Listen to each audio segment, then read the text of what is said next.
on va commencer par parler de l'Afrique. Alors, pas l'Afrique en général, évidemment, ça aurait été absurde de demander à M. Dougnon de nous parler de ce genre d'absurdité dont nous souffrons d'ailleurs, mais de parler depuis une expérience africaine. Donc je remercie le professeur Dougnon d'avoir accepté de venir. Il n'est pas juriste, donc il n'a pas tous les défauts liés à notre profession.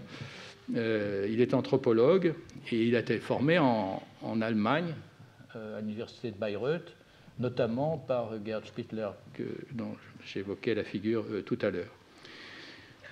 Donc vous êtes Herr Doktor, professeur. De 2003 à 2017, vous avez enseigné à Bamako et en 2017, c'est-à-dire très récemment, vous avez pris un poste de professeur d'études humanitaires francophones à l'université de Fordham à New York. Et Isaïe Dougnon est connu pour ses recherches justement sur la question du travail et notamment sur qu'est-ce qui s'est passé lorsque, avec la colonisation, une certaine représentation du travail est venue heurter des rapports qu'on va dire traditionnels au travail. Et la surprise d'ailleurs de la découverte de ce travail, je crois qu'il y avait cet adage qui est commun à plusieurs pays, le travail du blanc ne finit jamais. Bon. Ce qui ne paraît pas très civilisé finalement. Bon, donc ces travaux il a publié justement un livre chez Cartala en 2007, Travail de blanc, travail de noir, la migration des paysans dogons vers l'Office du Niger et au Ghana. Actuellement, il travaille sur les problèmes de crise de la liberté académique avant et après la démocratie, en résidence à l'Institut à Nantes. Et ce matin, donc, il va nous parler du travail entre tradition et modernité en Afrique de l'Ouest. Alors, comme hier, j'invite chacun de vous à une discipline horaire, de façon à ce qu'on puisse ensuite avoir un petit échange particulièrement approprié dans le cadre de la session de ce matin. Merci Alain, je vais aller vite au but pour ne pas perdre une minute. Merci tous ceux qui ont pu venir le matin, parce que ce n'est pas évident à 8h30. Quand nous, on arrivait, la porte était fermée encore. Hier, dans la matinée, nous avons entendu parler beaucoup de la notion de crise. Je pense que c'est le panel de 9h jusqu'à 14h. Il y a eu, tous les panélistes avaient prononcé le mot crise, vous avez tous entendu parler. Et moi, je commence aussi par le concept de crise de passage. Certes, la notion de crise ici n'est pas seulement, oui, je ne le prends pas comme le sens médical de la crise. Quand on dit le malade est dans une situation critique, ça veut dire qu'il va mourir tout de suite ou dans quelques minutes, ou bien quand l'économiste dit c'est la crise économique, ça veut dire que rien ne va. Ici, je prends ce côté, mais aussi je prends le côté comme opportunité, et surtout quand il s'agit des rites, des fonctionnaires. Et hier, on a beaucoup parlé du numérique. Aussi, au Mali, dans mon pays, on a parlé aussi des grandes entreprises, des corporations, de l'économie numérique. Il y a juste 2 semaines à Bamako, le patronat, le chef du patronat se plaignait que les fonctionnaires ne maîtrisent pas le numérique et qu'il faut vraiment les dégager. Il a cité un certain nombre de fonctionnaires qui occupent des hauts postes, mais qui ne comprennent absolument rien au numérique, et le pays ne bouge pas parce qu'ils ne comprennent pas et qu'il faut les remplacer par les jeunes. En fait, c'est une contradiction. En France, quand je vois les gilets jaunes qui se plaignent des grandes corporations, ceux qui sont très riches, qui ne payent pas d'impôts, chez nous, c'est le patronat qui se plaint des fonctionnaires, qui tire le pays par le bas, et le patronat veut tirer le pays par le haut. Donc, en fait, la crise est un concept assez utilisé en Afrique, comme au Mali, vous le savez tous. C'est un état naturel de la vie depuis très longtemps. Le pays, excepté quelques moments d'accalmie, le pays vit chaque 20 ans, tombe dans une crise comme on la connaît en 2012. Aujourd'hui, comme Alain l'a dit, moi j'ai travaillé surtout sur les migrations internes à l'Afrique, donc les gens qui quittent le Mali pour d'autres pays comme le Ghana. Et j'ai comparé deux sites de travail colonial, le site du Ghana, qui est l'un des sites les plus riches d'Afrique au début du XXe siècle, avec les mines d'or, et le site du Mali, l'Office du Niger, le barrage de Markala, où la France coloniale avait commencé à construire en 1939 un grand barrage pour irriguer 1 million d'hectares pour le coton. Et je compare le concept du travail, comment le travail change entre les deux. Et tout récemment, en 2010, j'ai commencé des recherches, j'ai quitté la migration pour venir sur les fonctionnaires, parce que je considère que le Mali, qui est un pays fondamentalement rural, à 75%, je considère que migrer ou aller à l'école sont des formes de passage où l'individu change d'espace, de statut, de solidarité, et ces changements ne se font pas sans conflit. Il y a des conflits autour des ressources, il y a des conflits autour des identités, et c'est ce que j'appelle crise de passage. Donc, moi, je prends trois phases de la crise qui part de l'école, l'entrée à l'école jusqu'à la fin, la crise qui commence quand on prend la fonction publique, quand on rentre on commence la carrière, quand on est à la première marche de la fonction publique jusqu'au top, jusqu'au bout. Et j'analyse aussi la crise, ce que j'appelle la crise du travail après la retraite, parce que vous savez, chez nous, beaucoup de gens sont obligés de travailler alors qu'ils ont pris leur retraite. Ce n'est pas comme en Europe, peut-être dans les pays développés où les gens travaillent pour le plaisir après la retraite, pas pour gagner l'argent. Mais chez nous, c'est souvent pour gagner l'argent.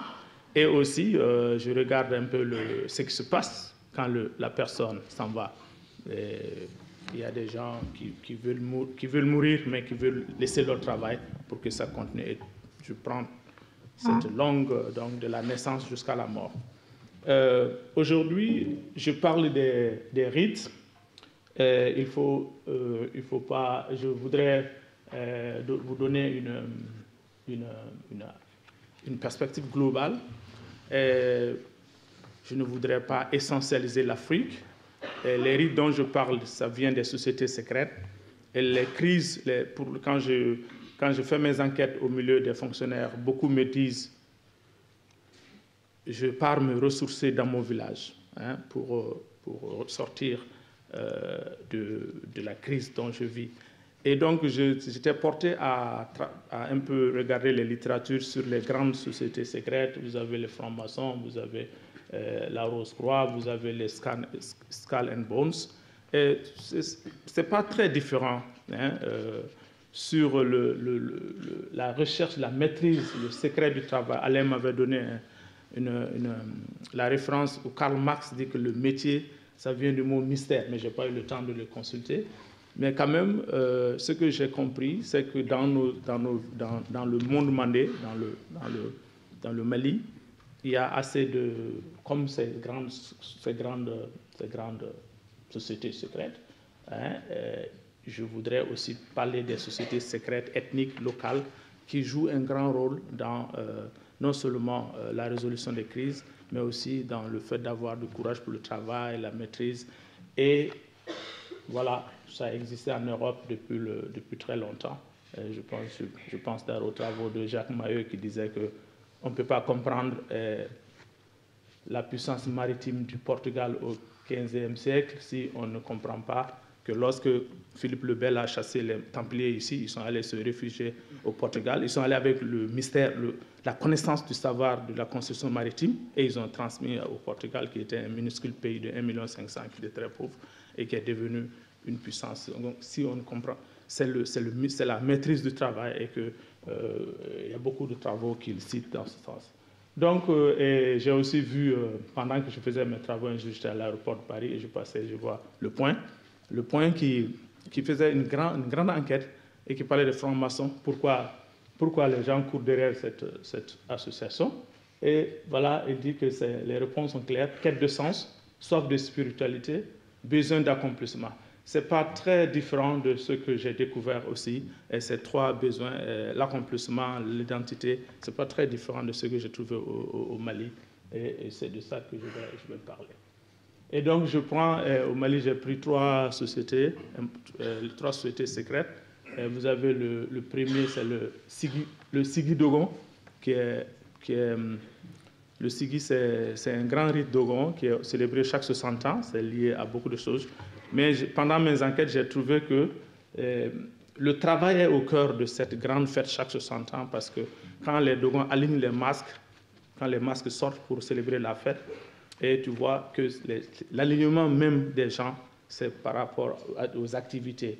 Et lorsque Marcel Griol a travaillé dans ce milieu dans les années 30, quand il est parti, le Sigui qui est venu après sa mort, il y avait un blanc avec son bic. Donc ça représentait le travail de l'intellectuel. Donc il y avait un masque qui est sorti, c'était le dernier masque qui est sorti, c'était un blanc avec son bic. Donc ça veut dire que le bic, c'est l'outil de travail, comme la daba chez les Dogons. Et le deuxième, c'est chez les Senoufo, c'est aussi un grand groupe manding qui est entre la Côte d'Ivoire, le Mali et le Burkina. Ça s'appelle le poro. Aussi, quand vous étudiez le symbole du poro, c'est aussi lié au travail. Le troisième, c'est chez les Bambara, le Chiwara. Ça appartient à la société secrète Komo.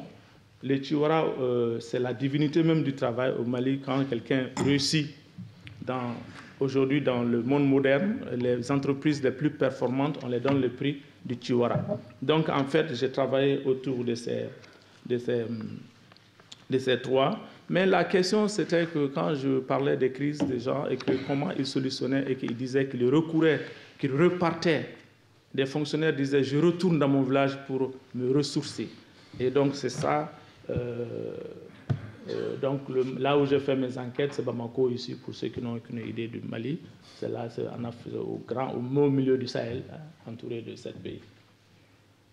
Alors, aussi, je regardais un peu l'étude des crises de passage en Europe. Hein. J'ai pris 3 auteurs, surtout le The Age of the Crisis of Man.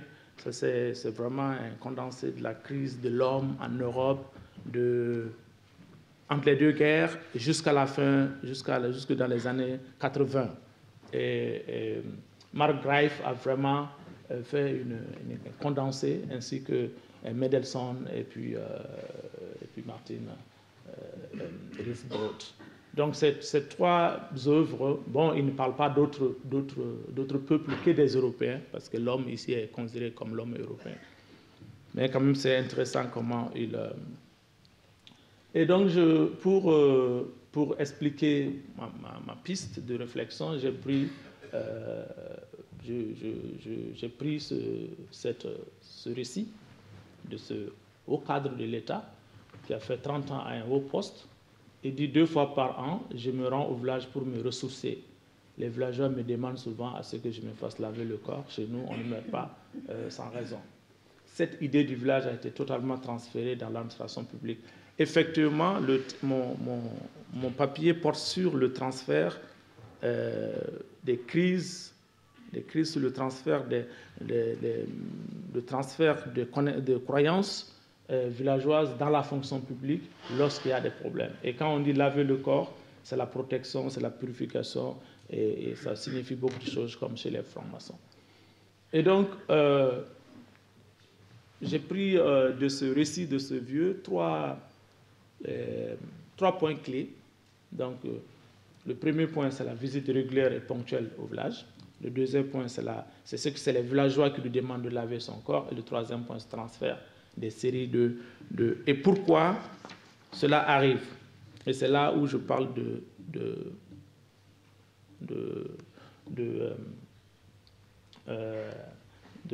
la crise morale.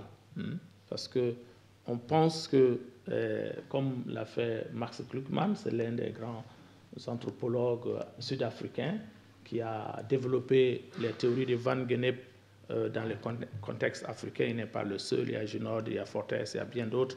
Mais lui, il a beaucoup plus travaillé sur l'Afrique. Donc, il a, à côté de Evan Pritchard, aussi, il a aussi développé les théories de la crise morale d'Evan Pritchard dans le contexte africain. Donc, Max Krugman, ce qu'il dit, c'est que il dit dans les sociétés, par exemple, quand il parle des crises morales, il compare les sociétés modernes et les sociétés tribales. Il dit pour mieux poser le Krugman, il compare les sociétés tribales avec les sociétés industrielles, argumente pourquoi les crises. Bon, attends, je sors ça. Attends, je me perds dans mes textes. Hein.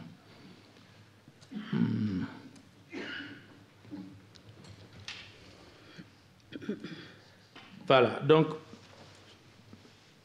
ce qu'il dit, c'est que partout où les hommes se mettent ensemble pour travailler, il y a toujours une crise morale.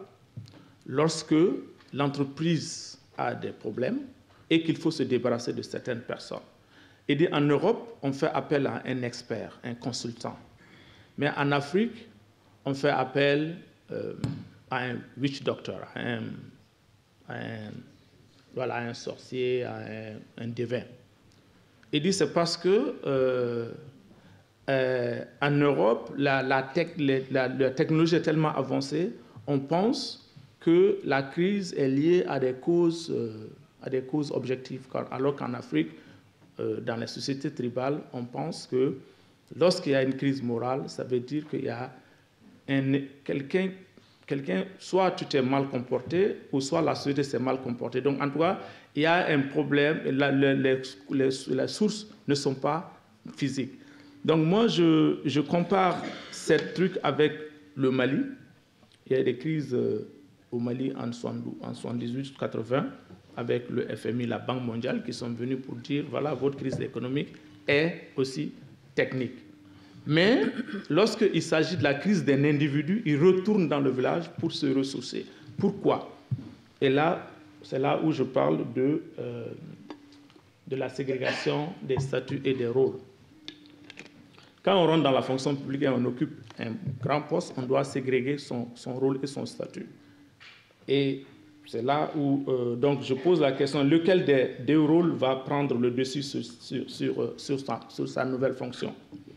Celui légal et légitime que lui octroie son statut de chef technique, ou bien celui de père, fils, frère, oncle, neveu, cousin, époux, beau-père, grand-père, petit-fils.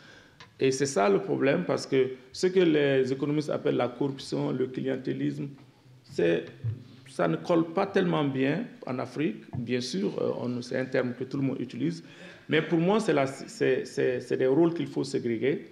Si tu as un grand poste, tu dois agir avec... En tout cas, quoi que tu fasses, tu seras accusé, il y aura une crise morale. Si, par exemple, tes parents viennent, disent, bon, ça, ce sont nos cousins, il faut leur donner des postes. Si tu refuses, ta société va t'accuser de méchanceté. Si tu acceptes aussi, alors tu es considéré comme un corrompu, un clientéliste, quelqu'un qui n'arrange que ses parents. Donc, le chef, il est dans cette situation où il doit ségréguer son rôle et son statut. Quoi qu'il fasse, il est dans un grand dilemme. Parce que soit sa société va l'accuser de ne rien faire pour eux, le clan, la grande famille, soit il agit et c'est le pays qui perd. Donc c'est ça qui est au cœur de mon analyse pour comprendre cette notion qu'on nous impose, qu'on appelle la corruption. Beaucoup de chefs africains agissent vraiment sous la pression de leurs parents. Et bien sûr, la fonction publique étant ce qu'elle est, bien sûr, on ne parle plus de méritocratie, on ne parle plus d'efficacité. Donc voilà, ça donne donc trois... elle a commencé il y a très longtemps, hein, je pars jusqu'à la politique d'africanisation de la France, quand la France devait quitter, et après la Deuxième Guerre mondiale, oui, juste avant même la guerre, surtout après la guerre, on a commencé à remplacer les Français par les Africains. Déjà, la crise a commencé. Déjà, l'individualisme avant l'économie a commencé. Et ensuite, l'ajustement structurel. Et donc, si tu ne discrimines pas ton rôle, c'est assez difficile. Je prends mon exemple, j'enseigne à l'université, ma cousine, elle fait 2 fois le test pour entrer, elle ne passe pas. Et puis, moi, on me dit, bon, il est là à l'université et sa cousine ne passe pas au concours. Il est égoïste, il est méchant. Et pourtant, je ne peux rien faire parce que je suis professeur, mais je ne suis pas dans les commissions de sélection. Et j'explique à sa maman que je ne peux pas faire quelque chose. Elle n'est pas convaincue. Elle ne peut pas imaginer que moi, je sois professeur et qu'elle, elle fait 2 fois, elle ne passe pas le concours. Donc, je dois tricher, je dois vraiment influencer pour qu'elle passe. Donc, quoi que je fasse, moi, je suis... Bon, peut-être que j'ai la chance d'être souvent hors du Mali, mais si vous êtes dans le pays, c'est très difficile de regarder vos parents en face qui vous occupez un poste et puis on vous dit il n'a rien fait. Jusqu'à votre mort, même le jour où on vous enterre, on va vous dire il n'a rien fait pour ses parents. Et le voilà partir, il a eu tout pour lui, mais il n'a rien fait. Donc c'est ça, c'est cette crise c'est cette crise qui fait que beaucoup de cadres pensent qu'ils doivent retrouver leur identité et s'initier pour aussi se protéger contre les attaques occultes. Alors donc je dégage 3 formes de crise, la crise de juste milieu et l'ambivalence de l'excellence et la crise de l'interdépendance morale. Bon, je saute sur la crise du juste milieu parce que la crise du juste milieu, c'est là où j'analyse comment dans notre société, celui qui réussit doit vraiment partager et même si c'est des postes, il doit partager les postes avec ses frères. Si tu ne le fais pas, ils vont vraiment te tirer par derrière. C'est ce qu'on appelle chez nous, un concept local, tirer celui qui va devant par derrière. Et l'ambivalence de l'excellence, c'est vraiment la ligne qui sépare le succès et l'échec. Comment cette ligne est très mince. On peut être comme ça aujourd'hui et demain parfois on descend. Et souvent, les explications sont aussi d'ordre moral. La crise de l'interdépendance. Isaïe, oui, c'est fini. Il faut que je te tire par derrière. OK. Donc, je prends en fait des concepts locaux pour comprendre l'interdépendance morale. Ces 3 concepts, chez nous, c'est très ancré. C'est le Bambara, c'est la langue de l'Afrique de l'Ouest, une langue très répandue qu'on utilise au Mali. Le premier concept que j'utilise, c'est le Congo. Ça veut dire, signifie la tête, les troubles des gens. C'est vraiment traiter le problème de quelqu'un comme son propre problème. Le deuxième, c'est Mokosebeya. Ça veut dire vraiment une personne sérieuse. Une personne sérieuse, c'est quand tu es dans chef, tu donnes tout, tu partages même les biens de l'État, tu donnes tout. Et ça, c'est être bon. C'est ça être bon. Quand on est chef et on est rigoureux, on dit, bon, l'essence, tu contrôles, tout le bien de l'État, tu contrôles avec curiosité, on va dire, il est méchant. On ne dit pas qu'il est comme ça. Et ensuite, le 3e concept, c'est Balimaya, qui veut dire l'amour du cousin, l'amour du frère.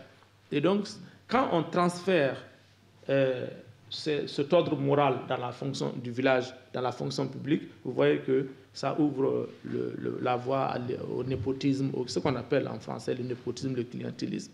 Mais dans notre concept, dans nos concepts locaux, ça traduit cela.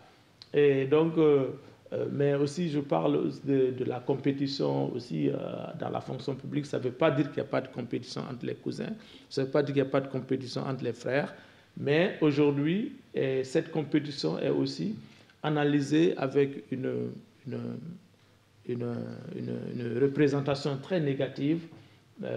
Avant, le FADEA était valorisé, c'était vraiment une compétition entre des frères et très valorisée. Maintenant, c'est considéré comme une grande méchanceté. Il faut vraiment terminer. Voilà, je termine là pour dire que il y a la crise morale en Afrique, la crise même aujourd'hui au Mali, la crise politique depuis 91, lorsque le régime de la dictature est tombé, les Bamakois ont donné un concept pour réparer, pour que le pays se régénère. Ils ont dit Kokadje, laver propre. Ce n'est pas très différent du fonctionnaire qui disait se laver le corps. Ici, c'est le corps social qu'il faut laver, c'est que le pays était souillé. C'est un concept de connotation très morale. C'est-à-dire que si le Mali tombe, c'est parce que les Maliens ont été très méchants, voilà. Donc, malheureusement, le Kokadien n'a pas marché et le pays est retombé en 2012 dans la crise. Et si vous allez aujourd'hui au Mali, c'est toujours les mêmes discours sur que si on est dans la crise, c'est parce qu'il y a un comportement moral, l'ordre moral a été renversé et il faut ramener l'ordre moral. Voilà, donc je me limite là. Merci.